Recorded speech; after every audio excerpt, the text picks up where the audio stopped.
Reading an electrocardiograph fascinates every medical student and practitioner. But what looks so simple and clear-cut in the books does not appear so when it comes to actual ECG reading in wards and clinics.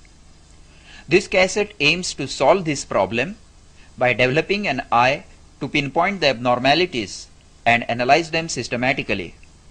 The cassette teaches simple things first and more complicated problems later towards the end of the cassette. So until you master the first 5 sections, do not view the last 2.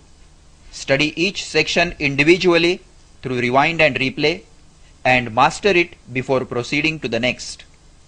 Now let us begin with an introduction to the PQRST terminology. This is the terminology used to describe the various waveforms of an electrocardiographic tracing. The first wave is the P wave, which represents depolarization and contraction of the atria. The next is the QRS complex, which represents the depolarization and contraction of the ventricles. It is followed by the T wave, representing repolarization of the ventricles. The repolarization of the atria is not recorded on the routine electrocardiograph. Sometimes another small upright wave follows the T wave and is termed as the U wave. Now coming to the QRS complex, the initial downward deflection of the QRS complex is termed as the Q wave. It may or may not be present. The first upward deflection of the QRS complex is termed as the R wave, and the downward deflection following the R wave is termed as the S wave. Sometimes there may be a second upward deflection following an R wave. It is termed as R dash wave. And if a downward deflection occurs after R dash wave, it is termed as S dash wave. Now we shall see a few QRS complexes to understand the terminology better.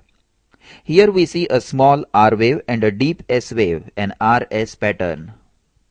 This is a tall R wave and a deep S wave, another RS pattern. And this is a tall R wave and a small S wave, again an RS pattern. You must have noted by now that prominent waves are written in capital letters and small waves in small letters. This is a R pattern with no Q wave, no S wave. In this complex we see a small Q wave, a tall R wave and a small S wave, a QRS complex. And in this complex there is only a downward deflection, no R wave. We do not know whether it is a Q wave or a S wave, so it is termed as QS complex. This is a RSR dash with a deep S wave. This is a RSR dash with a tall R dash wave. This is a RR dash pattern. And this is RR dash S dash pattern. Now we shall study the various intervals. The time from the onset of the P wave to the onset of the QRS complex is termed as the PR interval. It represents the conduction time from the atrium to the ventricles, from the onset of P wave to the onset of QRS complex. The time from the beginning of the Q wave to the end of the S wave is called the QRS interval. It indicates the time taken by the impulse to spread through the two ventricles.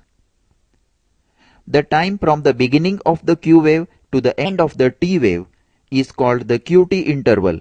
It represents the total electrical activity of the ventricles. The line between the QRS complex and the T wave is termed as the ST segment, and the point of junction between the QRS complex and the ST segment is called the J point. The time interval from the apex of one R wave to the apex of next R wave is termed as the RR interval. RR interval is related to the heart rate or rate of ventricular contractions. The time interval from the beginning of one P wave to the beginning of next P wave is termed as the PP interval. The PP interval indicates the rate of atrial contractions. Under normal circumstances, the RR interval and the PP interval are both equal. In a normal ECG, the PR, ST and TP segments are at the same horizontal level and form the baseline or the isoelectric